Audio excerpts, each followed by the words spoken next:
Hi sewing friends, my name's Karina and I'm a guest today at the Love Notions YouTube channel. You might have seen me around on my own YouTube channel, Lifting Pins and Needles. I share a lot of Love Notions projects over there as well. And today I'm here with a special task, and that is to share with you all of my Rhapsody blouses and dresses. I am an avid fan and maker of this pattern. It's one of my favorite patterns from Love Notions, and I've made 8 of them. They're all in different styles and fabrics. The Rhapsody blouse and dress is the feature Friday pattern for today. That means that it is only $5. It's 60% off the regular price. Today is an awesome day for you to grab this pattern for less. One of my favorite patterns, and proof of that is that I've made 8. I could be dressed in a Rhapsody for more than a week. I will leave my affiliate link down below. You can use that if you want to also support my work. This pattern has got to be the one that has the most features you ever see. You have so many options to make a different Rhapsody for every day, including the main pieces where you can make a blouse or you can make it as a separate bodice, and there is a skirt piece included. And this was a new addition with the update last year. I love that. Beautiful features on the top, which is a round neckline with a little V. It's all bias bound. You can make the binding end longer to have little ties, or just end it at the edge of the neckline. You have a yoke that comes forward from the back over to the front a little bit, and from there the front piece is wider and gathers into there. The yoke is double, and you use a burrito method to fully enclose all the seams inside. It's very well done, very well thought out. The hem is curved, and the whole pattern has been drafted with 1/2 inch seam allowance that allows you to do French seams if you want to do something special with your garment. French seams are great if you are working with a really lightweight woven and you want to go the extra mile. I do have some French seams in there that I'll show you in a little bit. There are so many sleeve options. If you like wearing sleeves, you have a different style, and there is no way on earth I could memorize all the 9 versions of sleeves you can choose. I'm going to look at a little photo. You have a short bishop sleeve, a sleeveless, of course. I have several of those short sleeves, cap sleeves, flatter sleeves. Those are cute. You have a 3/4 length with a cuff, and I have done that one. Then you have the 3/4 with a flare, a long bishop sleeve, and a trumpet sleeve. Any sleeve that you want, you'll find it in here, and they are actually separate pattern pieces. There is just so much value in this pattern, and I have a few sleeves here. You'll see them in a little bit, but most of them are sleeveless. It's in the context of my living in a country with very hot weather where I really enjoy having my arms out in the open, so you'll see a lot of sleeveless here. The Rhapsody was redrafted, re-released, updated to include the full size range in 2020, so now it includes sizes extra small to 5X, and that'll go up to a bust of 57.5 and a hip of 59.5 inches.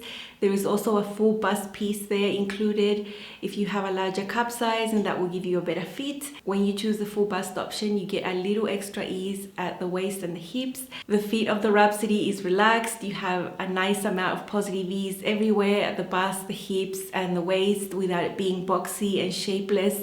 And you can be very comfortable in your makes without anything tugging or pulling or being uncomfortable.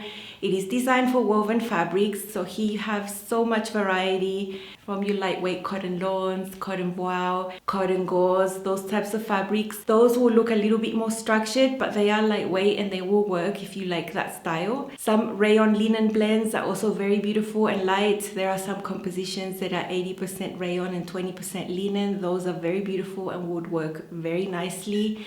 I've made some in chiffon, in crepe, in 100% rayon also is very nice. If you want to go fancy, make it in a silk. So anything that is woven is going to work. That is what the pattern is designed for, although I have a sneaky knit version here as well that I'll share with you later. I actually have them all here in the order that I've made them, and I love every single one of them. This is a super special one. It's a crepe, it's quite sheer. I do need to wear a cami underneath or else everything will be transparent. And I love the feature of the vertical stripes here. It's a crinkle crepe, and look at these colors. You can clearly see the curved hem here. When I made my own self-bias binding, because you cut those pieces on the bias, I get diagonal stripes here on the bias, and it's so pretty. So I decided to make that a feature and also bind the sleeveless armhole exposed so that you can see that bias binding detail. That is an idea you can do if your bias binding is really pretty. And I also bound the hem like that. You could decide to do your hem in the traditional way, but I decided to highlight this hem with this beautiful bias tape So pretty. Lots of these fabrics are the silky type that are a little bit harder to work with, and I have actually written a blog post for Love Notions with lots of tips, and that's when I included the making of this one. You can see that on this one I used a contrast fabric for the inner yoke. You can do that if you want to save on fabric and you don't have enough to cut 2 of the yoke pieces, and that is what I did with this one. At the back, there is excess here in the back piece that's cut on the fold, and the original pattern has a box pleat. I decided to do gathers instead. It's just the same thing, gathering that excess into there. It doesn't really make a difference other than visual and something I wanted to do for fun. Really love this blouse, the colors, the way it makes me feel. So pretty. It was my first Rhapsody actually, because this was several years ago and there wasn't an official dress version in the pattern yet because it was before it had been updated. I made a dress, but actually just lengthening the blouse. There was no extra pattern piece for that at the time.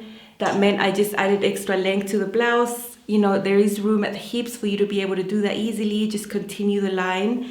And even the curved hem at the bottom, I kept it like that. I kept the curved hem at the bottom. This is a chiffon fabric, of course, a little bit fiddlier to work with, but nothing that I can't handle.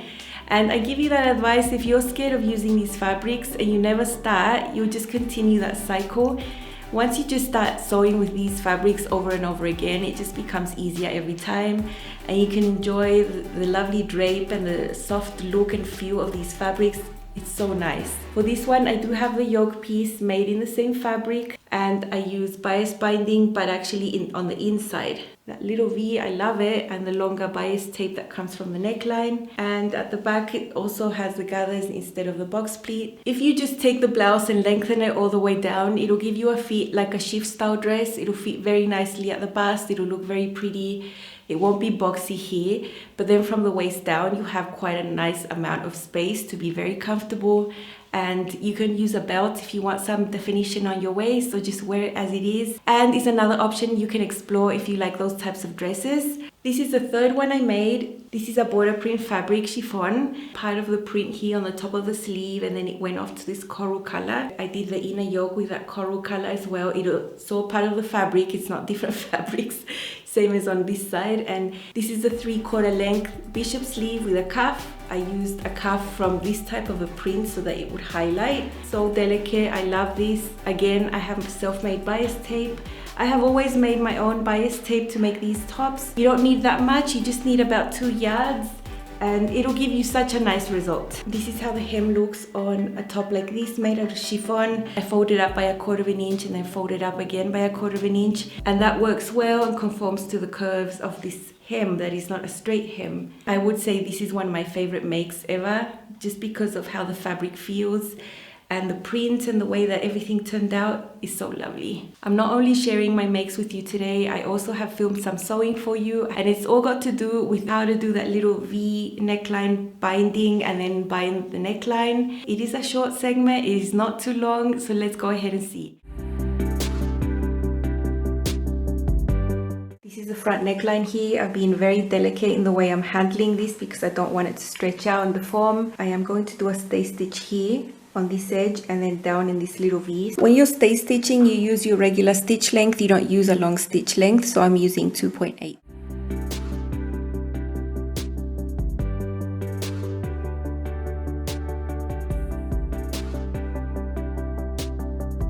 There are also 2 yoke pieces. Mine are actually identical. And this is the neckline. I'm also very interested in stay stitching these 2 necklines so that this doesn't end up deforming with manipulation. So again, I'm stay stitching with a normal stitch length within the seam allowance, and I'll repeat this on both of the necklines for both of these yokes. I'll be applying the bias tape from the wrong side of the garment and flipping it towards the right, so that when we top stitch it, we can see what we're doing from the right side of the garment. So this is the wrong side. You can see the difference in the coloration there of the navy, wrong side, and how sharp it is on the right side. So if you want to try this, place your blouse wrong sides up, and we're going to deal with this little V first. Remember, I stay stitched it right there. Snip into that little V so that I can extend this a little bit more, not right up, but just a little bit so that I can extend this. I have a shorter piece of bias tape. I made it with this bias tape maker, 18mm. You'll see these in the kits.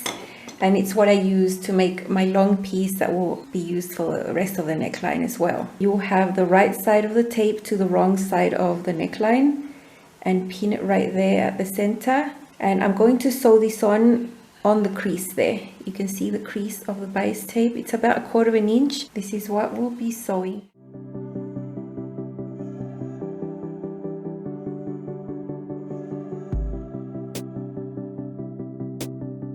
Okay, so that's how it looks. Make sure you didn't get any pucker in this area here where the V is.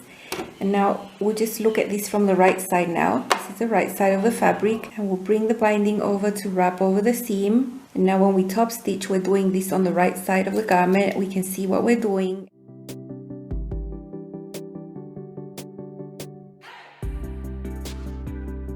This is where the V is. You'll have a lot of excess there. Just be careful to keep this area smooth.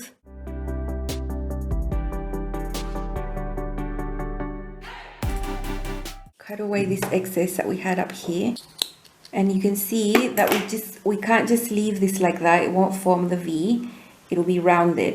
So what you need to do now is fold it onto each other, right sides together here. You have a folded edge right there in the center. And here is where we need to do the tiniest of stitch across like that. I would suggest not back tacking here and just hand cranking this. It will just be a few stitches right here. Such a tiny little area.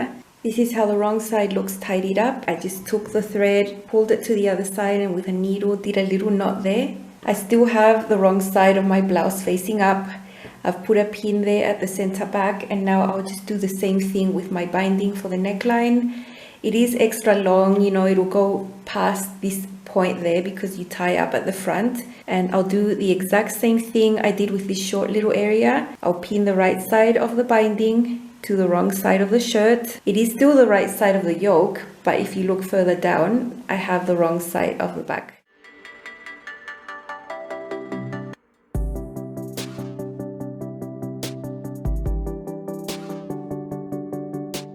The longer bias tape has been sewn on the neckline from the wrong side of the garment, and now we can flip it over to the right side like this and do the same thing, pin it, meet the seam. And here, where it's all loose and dangly, this area will just need to be folded onto each other like that. And if you want extra precision, because there's nothing to hold on to here, you can give it a quick hand baste. It's just a really short section here. And then from here where you have the neckline, you can just start pinning. I am looking at the right side of the fabric. Remember, the binding was sewn and flipped towards the front. And this area, I hand basted it together. It's just too fiddly to work with pins there. If you leave long tails here and pull on them, it'll get you through the first couple of stitches without the machine trying to eat up this tiny little thing.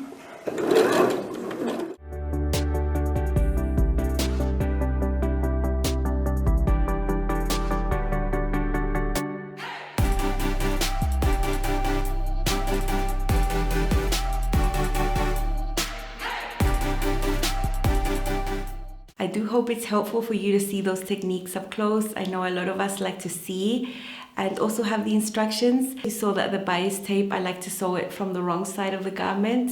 So the bias tape, right side of the bias tape to wrong side of the neckline. Sew it on the crease and then flip it and wrap over that raw edge and then top stitch here on the front of the garment. I think you have a nice control when you can actually see what you're doing. So give that a go if you like that. This one is also a dress made in a bubble crepe. Bubble crepe is a little heavier, it's not so sheer. I do still wear a slip underneath, but the weight of it is different and it's really easy to work with. Lovely print. And in this one, I have a little hack. I have a contrast yoke piece there as well. And what I did different to this one at the neckline was on that little V, I drafted a tiny facing that is on the inside, so I don't need bias tape there on the little V. You can see that there. And then instead of putting bias tape around the neckline, I just drafted some really long ties, just rectangles basically, and sewed that on there to have a tie effect. Similar to what I'm wearing now, but I did that on the top of this neckline and it's so pretty, it gives it something different. Otherwise, it still has the same little gathers here on the piece there. the yoke at the back, and this is the type of dress that you just lengthen the top all the way down. I have worn this dress on its own and with a belt, and it's one of my favorite dresses. If you are adventurous and like to create your own little pieces, sometimes here you can see it's a tiny facing that finishes off the little V that leaves the neckline still raw on the top, and that's where the ties go. You can see how neat the yoke looks always.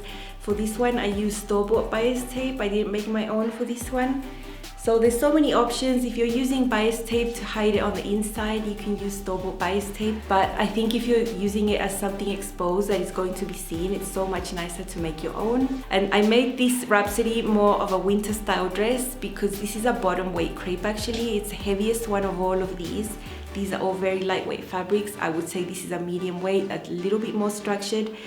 And it's so beautiful. Look at this tropical print. But the colors are quite subdued, they're not too bold. For this one, I modified the whole neckline because it is a more structured fabric. I wanted that little V to be there on its own and nothing else. So when you see my skin underneath, you can see the V shape there. It's so beautiful. And to finish that off inside, I drafted a facing. It's got a totally different facing, a totally different finish. And it was so enjoyable to think up how to do alternative finishes. I didn't think the bias binding would look very nice on such a structured fabric, so I didn't go that route. And in this one, I chose a long sleeve, and I have a cuff at the bottom. So pretty, it's gathered into there as well. Otherwise, it's just the lengthened top that I made into a dress. I really love this. And a different thing I did with this one for the curved hem was to hem it with bias tape. The hem is quite curved, and with these light fabrics, you can get away with folding it up. But when I tried to fold this one up, because of the weight of the fabric and it's more structured, it looked terrible. So that's why I decided to use the bias tape. The bias tape will conform to the curve of the hem beautifully, and it'll be very smooth. You won't have any puckers or anything, and it's actually hand sewn on as well. So lots of special details went into this one. It is a super special dress for me, so pretty, and it's my winter Rhapsody. Because it's thicker, because it's got the long sleeves, for me it's more appropriate for autumn winter weather. And I'll show you this one. This is a dress, and for this one I used the updated pattern from 2020. And this chiffon, oh my gosh, it is so beautiful. It's the most airy type of dress I've had. For this one, I used the contrast fabric for the inner yoke because I did not have enough of the main fabric. And I used actually my own bias tape here. This bias tape is wrapping around the raw edge as decorative. You can leave it like this or fold it to the inside, whichever method you prefer. And it finishes the armhole very nicely. Look at those soft gathers coming from this yoke. This seam here is not at the shoulder, it's coming forward. And on the neckline, you'll find the notch. That notch is actually where your shoulder would be on the body as a reference. And then this is the one that has a separate skirt piece and a casing of elastic inside. And I'll show you the inside of this one. This is how the casing looks on the inside, and I was able to do French seams on that casing, and also French seams on the side seams and everywhere. So actually there was no serger involved in making this dress whatsoever. I sewed it all with a sewing machine. French seams are very appropriate for this type of material. It's just an extra step, but the pattern has that ½ seam allowance where you can play with and do your French seams. That is a way that you can think about finishing your seams. If it's a really delicate fabric, if you're super inspired to get something really special out of your garment, you can add that as a detail. Such a special dress, so floaty. I like to wear a belt over the casing. It's just personal preference. A brown one that matches this tone. This is my sneaky knit version, and I made it at the same time that I made this lovely green version with the updated pattern. And I always had it in my mind to make one in a knit. I knew it was going to be super fiddly to finish this neckline. I would not suggest you try this unless you have a lot of patience, because it's not going to be easier to sew just because it's a knit. Actually, I found it harder to sew because of all the details. I have chosen a rayon spandex in stripes, and I really wanted to have the contrast of stripes. So for the bodice piece and the skirt, I have the stripes going vertical, and for the yoke, I cut it with stripes horizontal. I did actually sew the box pleat that is in the pattern for this style. I actually created a binding that has a seam there, similar to what you would do in a knit V neckband, but different, tiny. So it's sewn inside, and that finishes that little V beautifully. And then the binding finishes off the neckline. I did it in the same way you would do the bias tape, only this is not cut on the bias, it's just cut normally. Lots of hand basting involved. It took me hours and hours to make, but I'm so happy with this make. It's so comfortable.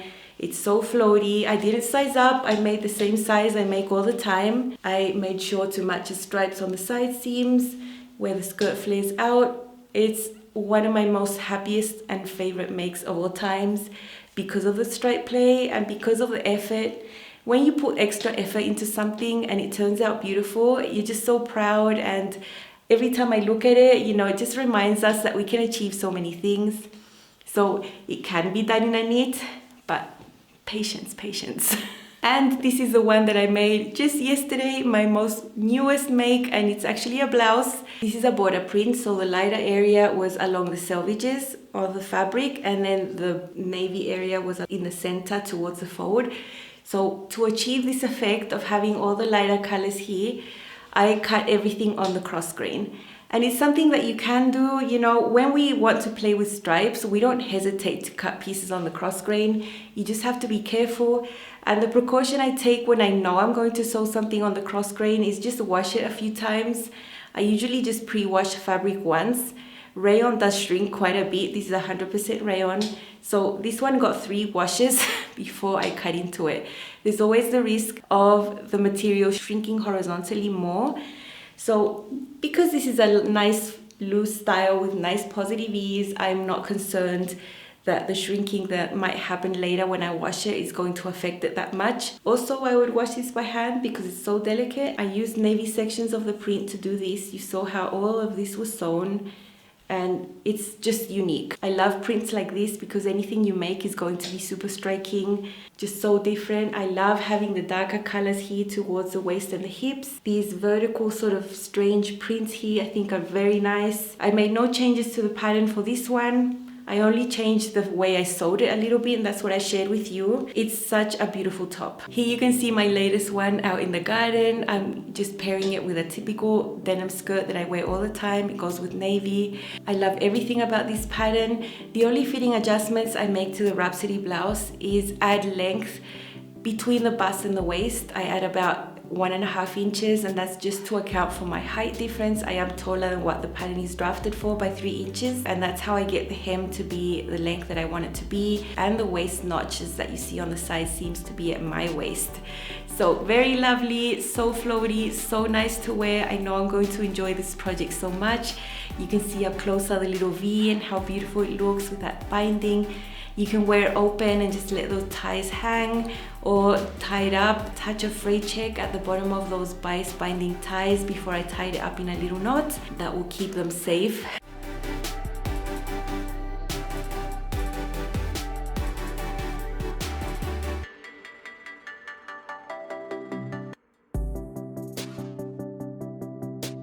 You can see the box pleat at the back looks so pretty. Very proud of this make. Ecstatic actually with the results in this border print.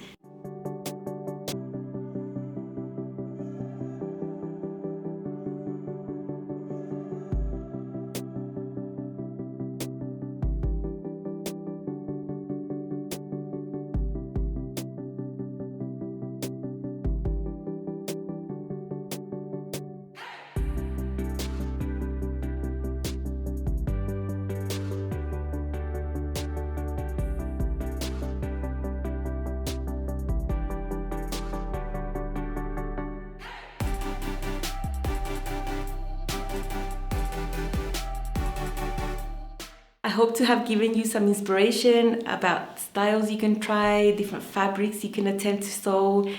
Have a go at these fabrics. They are beautiful, they're very nice to work with, and once you start using them more, you'll get used to them. Sometimes we get used to sewing only knits. Having special garments like this in our wardrobe is so good for us. We improve our skills and we get to have special garments. I know you have special wovens in your stash. Go ahead, take one out and make yourself a Rhapsody. Get it today for only $5. It is the Feature Friday pattern for today, and I will leave my affiliate link down below. You can use that if you want to also support my work. I make a little commission from there. Thank you so much for stopping by. Don't forget to subscribe to the Love Notions YouTube channel. There is always a lot of content here, a lot of resources for you. Have a wonderful weekend. Bye.